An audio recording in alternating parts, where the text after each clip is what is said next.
Example 3.5 page number 70। A car of mass 1000 kilogram. ये जो numbers हैं ये हमारी वैल्यूज होती है ना, और यूनिट से हम ज़्यादातर पहचान लेते हैं कि क्या है। किलोग्राम किसकी यूनिट है? मास की। तो m हो गया 1000 kilogram. Travelling at a speed of 36 kilometre per hour. उसकी स्पीड, अभी मैंने बताया था स्पीड और वेलोसिटी एक ही चीज़ के समझे दो नाम, जब स्ट्रेट लाइन में जा रही है। तो स्पीड 36 किलोमीटर अपॉन आवर। हमारा जो सिस्टम ऑफ यूनिट्स है उसमें हम वेलोसिटी को हमेशा लेंगे मीटर पर सेकंड में।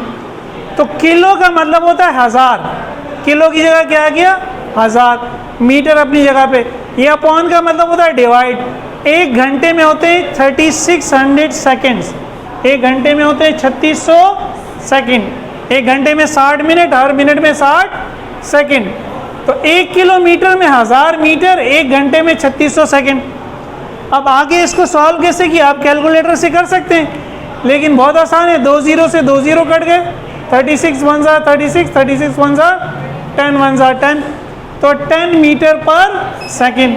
वरना आप कैलकुलेटर से करें, इससे इसको मल्टीप्लाई करके इससे क्या कर दें, डिवाइड कर दें। अच्छा, ये तो हो गई आपके पास वैल्यू किसकी, वेलोसिटी की या स्पीड की। वो ट्रेवल कर रही है कार। क्या हुआ? इज ब्रॉट टू रेस्ट, उसको हालत सुकून में लाया गया। जब रेस्ट में आ गई तो मोशन के न्यूमेरिकल्स में रेस्ट किसका इशारा होता है कि अब स्पीड जीरो हो गई। अब स्पीड क्या हो गई, यानी फाइनल स्पीड, फाइनल वेलोसिटी क्या हो गई, जीरो। कब? Over a distance of 20 metre. बता भी रहा है डिस्टेंस, मीटर। मीटर किसकी यूनिट है? डिस्टेंस की। डिस्टेंस को किससे ज़ाहिर करते हैं? ऐसे। वही जो मैंने बताया, ब्रेक लगाई होगी तो गाड़ी फौरन तो नहीं रुकी, गाड़ी आहिस्ता आहिस्ता चलती रही और 20 मीटर दूर जाकर क्या हो गई, रुक गई।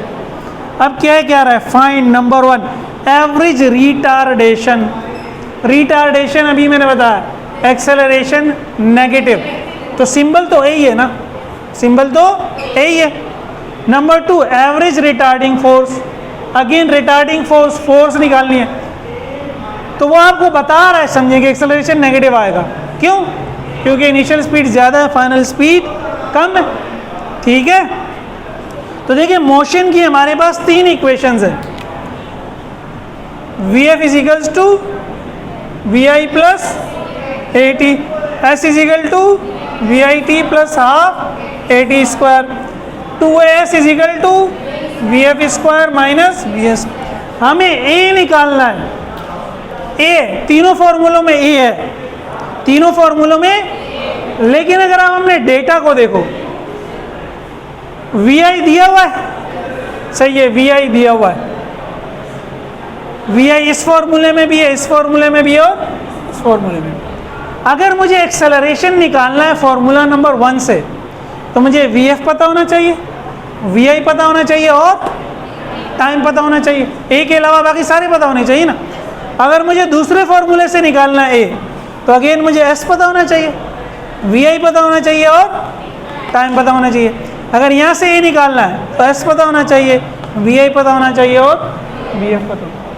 सही है। अब आप बताएंगी मैंने ये फॉर्मूला क्यों लगाया।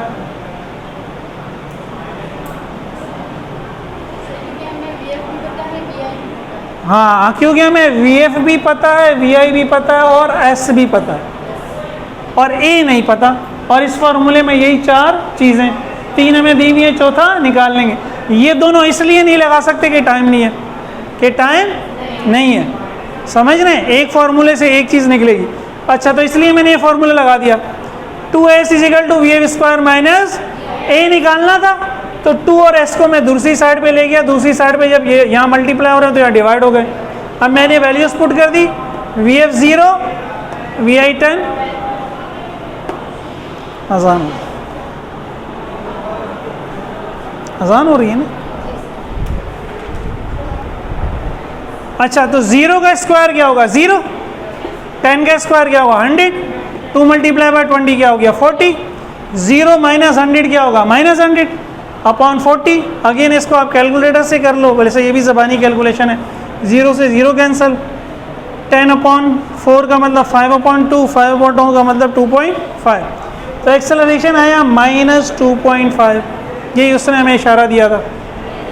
फोर्स कैसे निकलेगी F इक्वल टू m में? m कितना है दिया हुआ है 1000, a हमने निकाल लिया।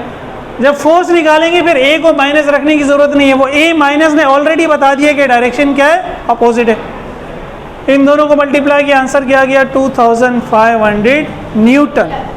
इस में अगर किसी को कुछ भी समझ में ना आया हो तो वो मेरे से पूछ ले। कुछ बात अगर आप माइनस लगा देंगे तो ये माइनस में आ जाएगी ना, वैल्यू तो यही रहेगी, तो फ़र्क क्या पड़ता है? नॉर्मली नहीं लगाते ना।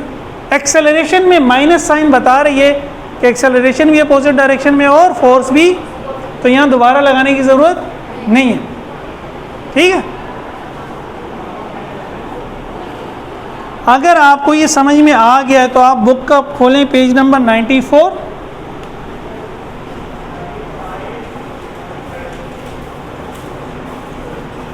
और प्रॉब्लम नंबर 7 ये ज़रा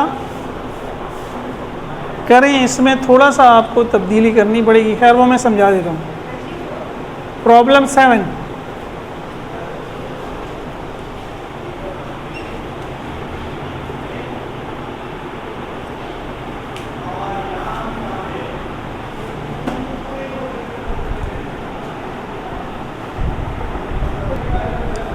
देखिए इस प्रॉब्लम में वो ये कह रहा है, अगेन वही अ कार वेइंग 9800 न्यूटन, एक गाड़ी जिसका वजन 9800 न्यूटन है, वेट भी फोर्स है, वो फोर्स जिसकी मदद से ज़मीन किसी जिस्म को अपने सेंटर की जानिब, तो वेइंग यही बता रहा है, यूनिट भी क्या है न्यूटन, वेट को W से ज़ाहिर करते हैं, W क्या हो गया 9800 न्यूटन, बाकी सारा वही डेटा दिया हुआ है। 40 किलोमीटर पर आवर की स्पीड से चल रही है, उसको रेस्ट में लाया गया, फाइनल वेलोसिटी 0 हो गई, उसने डिस्टेंस कवर किया 50 मीटर का। फोर्स निकालें, मेरी बात सुन लें, जब मैं बोल रहा हूँ लिखा ना करें। फोर्स निकालें क्या है, फोर्स निकालें क्या है, ये VI को आप खुद कन्वर्ट कर लेंगे, मैं आपके पास आके चेक करता हूँ। इसमें आपको M नहीं दिया हुआ, फोर्स निकालने के लिए M भी चाहिए होता है ना, फोर्स निकालने के लिए हमें M भी चाहिए, A भी चाहिए। A तो आप वैसे ही निकालेंगे जैसे हमने निकाला, M कहाँ से आएगा, तो ये W इसीलिए दिया हुआ है ना, W बराबर होता है mg, वेट में g हो जाता है ना, ये वेट का फॉर्मूला क्या है, बस ये याद रख लें, W is equal to mg। अगर m निकालना है तो g यहाँ पे आके क्या हो जाएगा, डिवाइड हो जाएगा, तो W कितना है 9800, g कितना होता है 9.8, तो ये भी वही हो जाएगा 1000।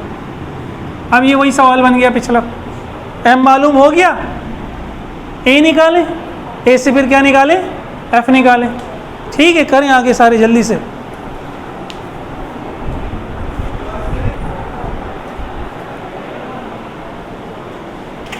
इस प्रॉब्लम के बाद जो थर्ड क्वेश्चन आप खुद कर सकते हैं वो इसी पेज पे प्रॉब्लम नंबर 8 है। ठीक है,